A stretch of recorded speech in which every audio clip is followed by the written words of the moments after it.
This is the Ohio AgNet from the Voice You Know with the News You Trust studio, sponsored by BASF. Visit with your local ag retailer about 0% financing on all BASF crop protection, seed treatment, and Zetavo brand soybeans now through March 15th. I'm Ty Higgins.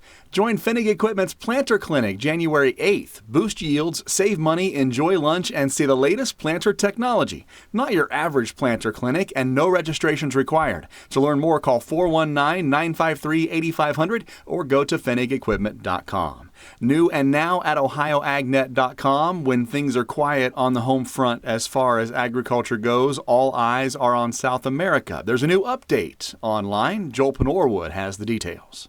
It's time for the latest South American update in the first of 2026, brought to you by Seed Genetics Direct, the #1 fastest growing and largest Ohio-based independent seed company. Our South American correspondent Rafael Gallo says USDA's December WASDE report left the impression of a comfortable global grain supply. But here in early January is where that assumption starts getting tested. On paper, soybean balances remain steady. USDA made just minor adjustments, U.S. export and crush projections unchanged. That shows confidence that South America will deliver a large crop on schedule. But it's all about timing, and Brazil remains the centerpiece. Forecasts still point to a very large soybean crop, but recurring rainfall across key growing areas raising concerns about early harvest pace. And for Brazil, that quickly spills over into second crop corn planting. USDA did tighten global corn stocks in December and raised U.S. export projections, leaving less room for any disruption in the southern hemisphere supply. In Argentina, they've made solid planting progress, helping ease some calendar risk, but consistency across regions is the key watch point there. Also, Paraguay's crop outlook has softened a bit. The takeaway, the market not questioning whether South America can produce a big crop. They're watching closely to see whether that crop moves on time. Now, on the matter of recent news from Venezuela, keep in mind that they do not materially change global grain supply, but it does add to broader geopolitical and energy market uncertainty with the change in government there. For now, grain markets remain far more focused on South America's harvest timing than on Venezuelan politics. You can find the full South American update online today at ohioagnet.com thanks to Seed Genetics Direct. I'm Joel Penorwood reporting. Thank you, Joel. Our next monthly check-in at Farm Credit Mid-America will be tomorrow. Then I'll be heading to Anaheim for the American Farm Bureau Federation Conference on Monday, thanks to Farm to Power. Learn more at farmtopower.com. Time to check the forecast, brought to you by Seed Consultants, Simply Better Performance. Online at seedconsultants.com. Here's Ryan Martin. We're looking at better sunshine potential today than yesterday. Temperatures continue to try to climb a little bit. I think tomorrow will definitely be warmer than today, with full-on southwest flow dominating through most of the day. But we've also got some moisture headed our way. I'm looking for clouds to increase late tomorrow afternoon and evening. Rains push into western parts of Ohio tomorrow overnight into Friday before spreading all through the rest of the state. We take a break through Friday late afternoon and evening. Another round of moisture coming as we move through Saturday. That's going to come with the cold front, so much colder air in behind it. First things first, out of the two waves of moisture, 1/4 to 3/4 of an inch of rain, 95% coverage across the state. Much colder for Saturday night and Sunday, some lake effect creeping up there. And then next week, we yo-yo back and forth, see highs and lows and big swings in temperatures through the week. I'm Ryan Martin. If you farm in Northwest Ohio, there might be an event of interest to you, as Joe Everett tells us. Farmers, mark your calendars. The 20th Annual Corn Soybean Day is coming up Friday, January 16th in Archambault at Founders Hall. Doors open at 8 a.m., and it's a great chance to get the latest on row crop research, pest management, weed control, and more. You'll hear from OSU experts like Kendall Lovejoy on stored grain pest, Amber Emmons on Ohio's weed seed banks, Barry Ward with the Farmgate Economic Outlook, plus a panel from the Ohio Corn and Wheat Boards. They'll also cover topics like managing vomitoxin, livestock pest, and water quality. Over 30 industry exhibitors will be there too, so it's a perfect time for networking. Registration is $50, which includes coffee, donuts, lunch, and all your speaker materials. You can even earn pesticide and fertilizer credits while you're at it. Get all the details and sign up at goosu.edu/cornsoy26. Don't miss the chance to prepare for the season ahead and connect with other farmers in the area. To learn more, you can find this full article today at ohioagnet.com. For the Ohio AgNet, I'm Joe Everett reporting. Had a chance to be at the kickoff meeting of Seed Consultants Winter Agronomy Meetings. They'll be happening throughout the next couple of weeks. You can find out more at seedconsultants.com about dates and times, and also how to RSVP. JD Bethel, my guest, one of the researchers with Seed Consultants. You're going to be talking with folks at these meetings about some of your findings. And you know, when you talk about early planting, I think farmers are starting to get the hint, especially after 2025. We had two really good planting windows, one early and one late, and the difference was real. It was, yeah. We started compiling the data after harvest, and it's like, oh, okay, we have these nice planting windows. Let's break it down, and if you want to increase yields easily, just have your planter ready to go as soon as field conditions are ready. Now, the caveat that I'm hearing from farmers who want to try this, but they look at their crop insurance, and some of those dates don't line up with how early they need to get into the field. So what do you tell farmers that might have that concern as they look at planting earlier than they ever have before? Yeah, there's certainly a risk with planting earlier, right? We can increase yield, but if you get a lot of rain in a hurry, you can set everything back significantly by having to replant. And so it's looking at the soil temperature trends, looking at weather patterns coming in the next 5 to 10 days after planting. Those are things that I look at if I'm going to pull the trigger on planting early. That's JD Bethel with Seed Consultants. More after this on the Ohio AgNet, including how to keep yourself safe on the farm during the winter months. Get ready to bid on the heavy equipment and vehicles you need in a Ritchie Brothers Midwest Regional event happening February 10th and 11th. Inventory is at Ritchie Brothers locations in Columbus, Chicago, Detroit, Minneapolis, Kansas City, and Lincoln, with in-person inspections available. Bid on a wide selection of excavators, loaders, dump trucks, and truck tractors. Don't miss this great opportunity. Visit rbauction.com/Columbus to sign up. rbauction.com/Columbus. They didn't have skim milk for your coffee, so I just got formaldehyde. Ugh, isn't that stuff in floor cleaner? Pizza's here. Would you like cheese on that? Or how about a Crolian? Oh, no, that's in bug spray. Hi there. Would you like to sample our new scent? Diethylene glycol. Isn't that the stuff in antifreeze? You wouldn't want to eat it, drink it, or even smell it, but that's exactly what's in your vapes. If you vape, quit. If you don't vape, don't start. For help, go to odh.ohio.gov/no vapes. A message from the Ohio Department of Health. Welcome back to the Ohio AgNet. I'm Ty Higgins. Safety on the farm is always important, but there are extra precautions to take during the winter months. Here's Brianna Smith with today's featured audio. Cold and snowy weather doesn't stop farm work, but it does create added safety risk.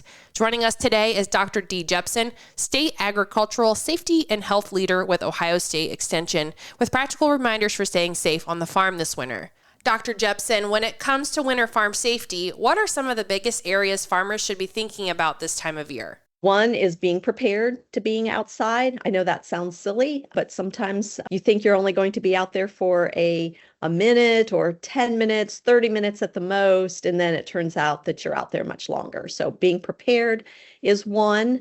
Working with the right kind of clothing to prevent our slips and our trips and our falls would be one. Working with good electrical equipment, especially if we're using heat lamps or electric waterers. And then even if we're working indoors, like in our shops, to kind of take note of and be aware of carbon monoxide poisoning. Those would be some hot topics that I think would be important to talk about.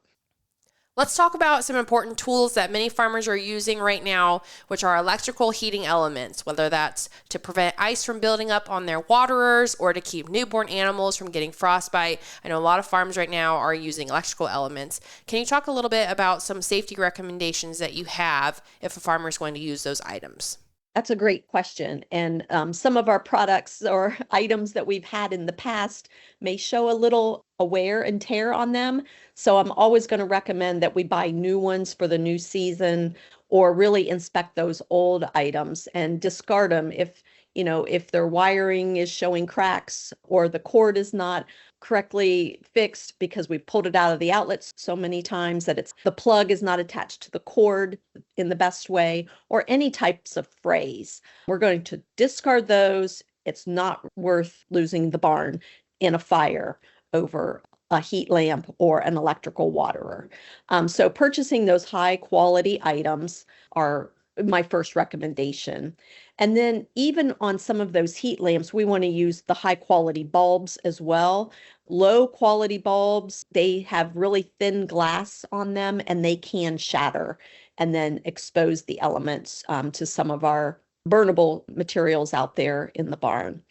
And then kind of keeping check on all of that too. Maintenance is very important, and securing that the bulbs stay tight, the wiring is not exposed, the plugs are, making a good electrical connection to that outlet. Along the same lines as we don't want to use bulbs over 250 watts. We want to make sure that we use the bulbs that are recommended for that heat lamp, because if they get too hot, then that can cause us some troubles. Now, when we do use heat lamps, we want to make sure that we keep them away from any combustible items, things like straw that you have your animals bedded in, or if you have blankets on the animals or in their pens. We want to keep all of the heat away at about 20 inches distance. So think about 2 feet. And we never want to lay a heat lamp on a flammable surface, even if it's just, okay, we're going to lay it down for a minute. Again, we get distracted in the barns, and then that ends up staying there for a while. So just make it a practice not to just lay a heat lamp that is, turned on top of straw or blankets. Those are great reminders for staying safe on the farm this winter. You can read more safety tips and tricks from Dee Jepsen online at ocj.com. Thank you, Dee, again for joining us. Reporting for Ohio's Country Journal and Ohio AgNet, I'm Brianna Smith. Thank you, Brianna. Markets and analysis after this as the Ohio AgNet continues. Attention construction pros. Purple Wave Auction brings quality equipment to your fingertips. Join our bi-weekly online auctions featuring dozers, excavators, loaders, and more. We provide detailed listings, photos, and seller contact info. Inspect online or in person. With our no reserve policy, every item sells to the highest bidder. Visit purplewave.com today and see why informed builders choose Purple Wave. Transparent processes, real deals, your next great purchase awaits. purplewave.com.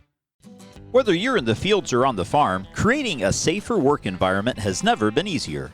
BWC's safety consulting services are included with your policy premiums and offer training and education for everyone in your farming operation. It's always the right time to make safety a priority. Visit bwc.ohio.gov or call 1-800-644-6292. The Ohio Bureau of Workers' Compensation, here to help you work safely. Welcome back to the Ohio AgNet. I'm Ty Higgins. Let's get a check of markets and news behind the numbers. A market analysis brought to you by the Louis Dreyfus Company. Excited to be building the newest state-of-the-art soybean crush facility in Upper Sandusky, Ohio. Call 574-566-2113 for information on soybean marketing to LDC. Here's Ryan Martin. The grain market's mostly lower as we finished things out on a Tuesday. It wasn't without a valiant effort to the upside after Monday's good start to the week. We saw follow-through at trading here a little bit on the soybean side, well, even corn to start the day. That gave way through the midday hours. It felt like there was a lot of position adjusting ahead of next Monday's USDA report. Now, the good news that we heard yesterday, China did book another 2 to 4 U.S. soybean cargoes. That was confirmed. Argentine rain is set to arrive here later today and tomorrow. That will be a little bit sooner than what some forecasts were talking about. Is it a problem down there? No, honestly, it's a good thing. Remember, South American weather played into the big bump on the grain markets to start this week. So rain coming sooner, kind of negating a concern over how crop growth and development will be in a slight drier push. So it was all negative yesterday at the close. I'm Ryan Martin. Ryan, thanks so much. This check of overnight markets on the Ohio AgNet brought to you by Seed Consultants. Simply better performance. Online at seedconsultants.com. Slightly higher overnight in the corn market, 444.5 for the March. That's up a half penny. May up a half at 451 3/4, and corn for July 457.5, up by a half cent as well. Soybeans for January picking up 2 3/4 overnight at 1044 3/4. March 1062.5, up 6 1/4. May beans up 4 3/4 at 1072 3/4. Wheat for July 3/4 of a cent to the good. Overnight trading at 533.5. September 547.5 up 3/4. December wheat 3/4 to the plus side at 566.5. Taking a look at the live cattle complex, February up 75 points at 236.62. April 237.37 up 57. Lean hogs for February down 47 cents at 85.67. April 91.57 up 7 points. Feeder cattle for March up 3.45 at 359.02. For more ag news, markets, and weather anytime, check out our website at ohioagnet.com. I'm Ty Higgins. We'll see you down the road.